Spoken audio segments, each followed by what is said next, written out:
নমস্কার বন্ধুরা, welcome to তিয়াশার রান্নাঘর। আজ আমি তোমাদের একটু অন্য রকমের একটা রেসিপি শেখাতে চলেছি। এটা হলো নানখাটাই, এক ধরনের কুকিজ। এই কুকিজের রেসিপিটা আজকে তোমাদের শেখাবো। দারুণ খেতে হয় এবং বাচ্চাদেরও ভীষণ প্রিয়। এই কুকিজ তৈরির জন্য যা যা লাগবে তা আমি এখানে তোমাদের লিস্টে দেখালাম। চলো তাহলে শুরু করা যাক। প্রথমেই নিয়ে নিয়েছি 1 কাপ পরিমাণের ঘি, মানে 100 গ্রাম পরিমাণ ঘি। এরপর আমি নিয়ে নিয়েছি 1 কাপ আমি সুগার পাউডার, মানে চিনিটাকে আমি গুঁড়ো করে নিয়েছি। এটাকে আমি একটু ভালো করে হ্যান্ড ব্লেন্ডার দিয়ে ভালো করে মিক্স করে নেব।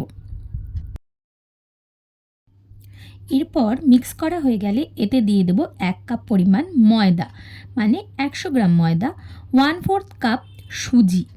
তারপর দেব হাফ কাপ পরিমাণ বেসন। এরপর দেব হাফ টিস্পুন পরিমাণ এলাচ পাউডার।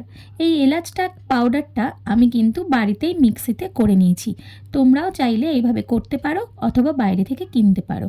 এরপর দিয়ে নিচ্ছি হাফ টিস্পুন পরিমাণে বেকিং পাউডার আর 1/4 টিস্পুন বেকিং সোডা। সব দিয়ে আমি কিন্তু এটাকে খুব ভালো করে মিক্স করব।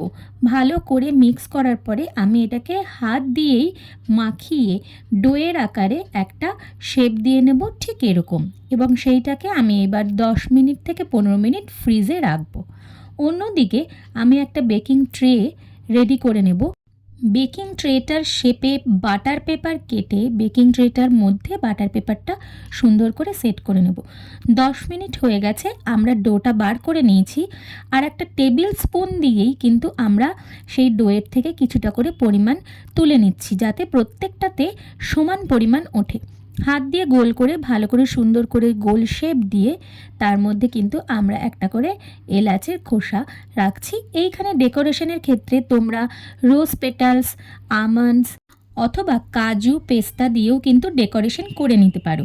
আমি এখানে ট্রেটাতে 9টা করে কুকিজ ধরিয়েছি এবং তারপর আমি এটাকে মাইক্রোওয়েভ ওভেনে 180 ডিগ্রি সেন্টিগ্রেডে 15 মিনিট বেক করে নিয়েছি। ওভেন থেকে বের করার পর আমরা কিছুক্ষণ সময় দেবো যাতে এটা ঠান্ডা হয়, কারণ ঠান্ডা না হলে কিন্তু এগুলো তার আগেই তুললে ভেঙে যাবে। একটু ঠান্ডা করে তোমরা দেখো আমাদের কিন্তু নানখাটাই বা বিস্কিট বা কুকিজ যেটাই তোমরা বলো সেটা কিন্তু পুরোপুরি রেডি। এটা কিন্তু দারুণ টেস্ট হয়, বাচ্চারা অসম্ভব ভালোবাসে, আমাদের বড়দের কাছেও এটা অত্যন্ত প্রিয়। এই কুকিজ তোমরা এয়ারটাইট কন্টেনারে রেখে দিলে এটা বহুদিন অবধি ঠিক থাকে। আজকের এই নানখাটাই রেসিপিটা তোমাদের ভালো লেগে থাকলে ভিডিওটাতে একটা অবশ্যই লাইক করে দিও আর চ্যানেলটা অবশ্যই সাবস্ক্রাইব করে দিও, কারণ আগামী দিনে আরও ভালো ভালো রেসিপি আমি তোমাদের জন্য নিয়ে আসবো এই চ্যানেলেই। আজকের রেসিপির ভিডিও তাহলে এখানেই শেষ করলাম। টাটা।